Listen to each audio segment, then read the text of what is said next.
Welcome to SciTech Culture with Steve Kern and Ben Warner, where we examine science, technology and culture in the 21st century. Visit our website at scitechculture.com. Well, here we are. We're trying something a little bit different today. I'm always looking for different ways of doing things. I figured after 370 episodes, we could try a different workflow setup. I'm basically trying to do a all-in camera, effectively all-in camera recording here with our backgrounds already subbed in and everything, and recording all into one audio feed. We'll see how successful it goes later. I do have backups, like I'm recording myself separately, and I've got you recording your audio separately in the event of everything blowing up, but we'll see how it goes. But apparently it's done like this all the time, but I never trust these things. You always want backups, don't you, when you're in production? Well, that's it. You got me standing on the roof of the Royal Adelaide Hospital here. Exactly. Wanted to the World Cup's been on my mind, on a lot of people's minds. I've been enjoying the games, admittedly biased, to watching the Australian games, of course. And, of course, I've been up for 12 hours already. We were both up in the wee hours watching the Australia versus Egypt game this morning. I'll just, quickly on that. When did Egypt decide it wanted to be Italy? With all the Oscar-winning performances in the dive category. But leaving that aside, it was it was obviously a shame that Australia lost out on penalties. But then, I was thinking, they seem to have and they seem to keep doing this every time they get there, which is kind of play a bit defensive, but I think they were even more defensive play than what they have been in the past. And so it's a little disappointing, but, you don't really expect much of them. They're always the underdogs. They're kind of like flying under the radar in, these types of competitions. So, I thought, it was fun, and it was good to, I guess, follow Australia for a little bit in one of these things. It always is. I think the toughest thing for Australia is we probably lack the quality finishes that the top flight teams have. They have the strikers, and usually they've got 2, sometimes 3 guys up forward that can finish incredible goals. Australia doesn't have that, so you probably play to your strengths, which is defensive, and hope you get your opportunities. But we got up at 3:30 this morning. We didn't see any opportunities at all. And then when we got to penalties, we probably didn't take our opportunities. But there'll be another World Cup, and I'll just, maybe this is a nice little segue for us, Ben. There were some commentators saying that some of the coaching decisions were maybe a little bit controversial, or, maybe unorthodox, Maybe it's time just to have AI making those decisions. Or maybe AI did make those decisions. Will we ever be happy? Well, that's the thing. So yes, a very nice segue into this idea that, the amount of technology that's being used in sporting events. We're focusing on the World Cup. Here's a couple of articles that we've had a look at in relation to some of the tech that's being used in the World Cup. AI obviously features in there with their AI Pro system. You've got the VAR, the video assist review. It's funny watching referees run around with head cams on. The ball apparently has sensors in it recording 500 statistics, which I'm not clear what those statistics are, but I'm sure it's feeding it into a supercomputer somewhere, and it would go out into the live feed and give us something or whatever. So I'm not entirely sure, amongst so many other things. And it just makes me laugh at the fact that, how did we get by without all this technology in the past? We relied on the referee to have their own judgment on the day, and maybe they weren't always 100%, but that's what the audience was there for, to abuse them when they got the call wrong. Look,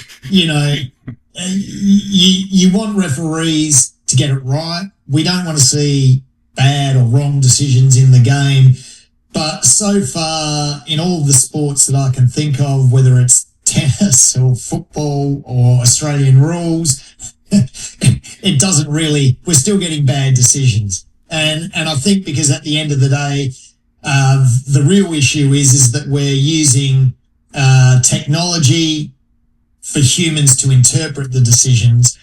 Maybe we'd be better off we just let AI make the decision in a black box and give it to us, and then we can argue about it amongst ourselves later. But humans are fallible, and I think the fact that the technology, or usually visually, video assisted refereeing, or it's still fallible. It's still only what a human can see and what a human can interpret. So there's still room for error. Absolutely. Although, funny enough, like I feel like the head cams the referees were using, which I'm sure are part of the system for review, but apparently they're also part of the coverage. Like the actual footage that we're watching. Because I remember there was one point where I can't remember what game it was, and there's like this really bouncy kind of camera footage, and I was like, well, I thought they had steady cams in, out in the stadium and that. But I guess it makes it feel a bit more raw, maybe. I don't know. They have steady cams on the boundary or the touch line, but as you and I know, you put a lipstick camera on someone's head, there isn't any amount of electronic stability that's going to frame that for you neatly. and that's why I think at best we get about between 5 and 7 seconds of referee footage a match, because otherwise we'd all be nauseous and spewing up that rocking of the boat vision. And it makes you wonder, like, what good is it? Because you can't really use it to see anything. Yeah, exactly. One of the things that, like, just from a tech point of view that I found interesting with this is, like, just like, it's almost like an overcomplication of what we're watching. At the end of the day, we're watching two teams kick a ball around and try and keep possession in order to score a goal. Like, to simplify it, like, obviously that's soccer, so many other games with a ball in it. And that would be enough for the enjoyment of it. But whether or not it's like part of television theater, if you like to call it, and like being able to like really analyze it to death with the amount of data that is now presented to us as part of the coverage and whatever, I'm always impressed when they have things like 71% control, possession for one team, 20 possession for the other, 9% in dispute or something like that. And how they come up with those numbers and whatever, maybe it's, the 500 sensors that are on the ball or something, that they're kicking around. Is that television production? That is because I would think that if you're just out to enjoy a game, yeah, okay, maybe it's interesting as an add-on, but I'm not sure if it's adding anything to it or not. Well, look, personally, I always find the psychology of the players and the way they go about their business that's interesting in the game. How a team stands up to pressure or how a team gives pressure to the opposition. Look, a lot of these stats, I think, some of the things that are promised, we've got 500 metrics off the ball. The reality is that soccer players now are so fast, so skillful, the ball moves at such a rate. I don't think you can use GPS really to track the ball, maybe afterwards, but not during, and not to the accuracy. I mean, some of those goals, some of those shots, and some of the positioning of those players are down to the millimetre. Like, GPS at best is metres. So it's, what's it going to tell you? The force on the ball when they kicked it? Or what, you download that after? I really don't think you can get enough real-time stats.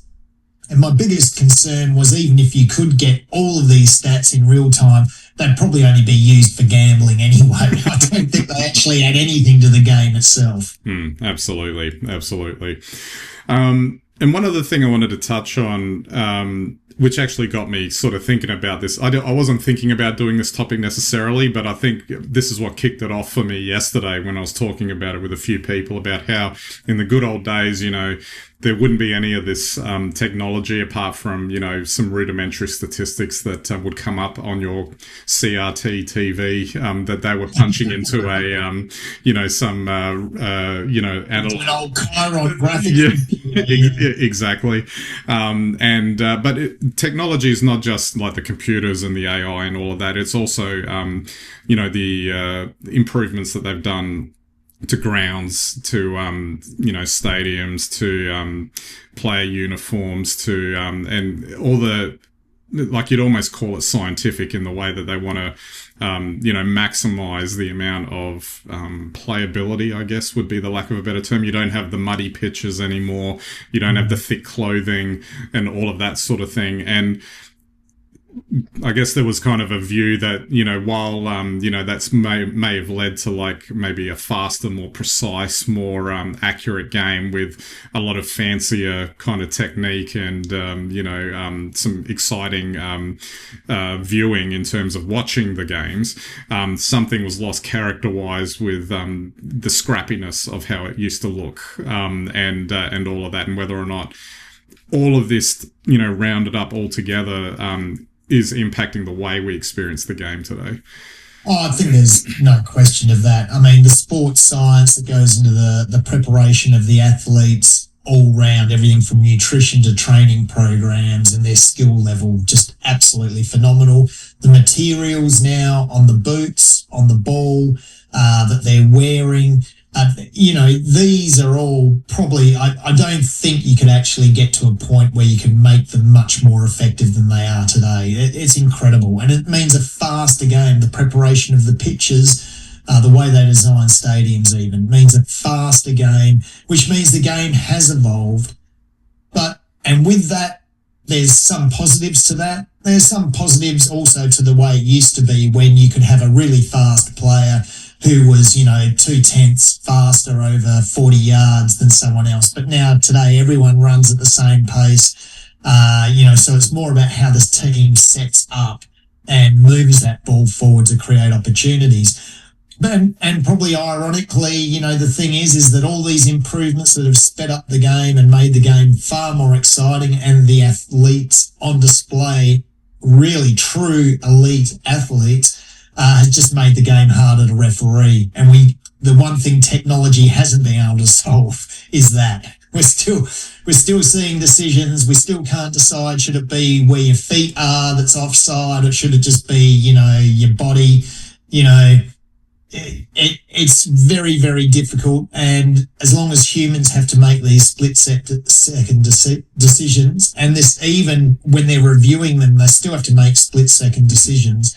It's very difficult, and it's no wonder half of us are never happy.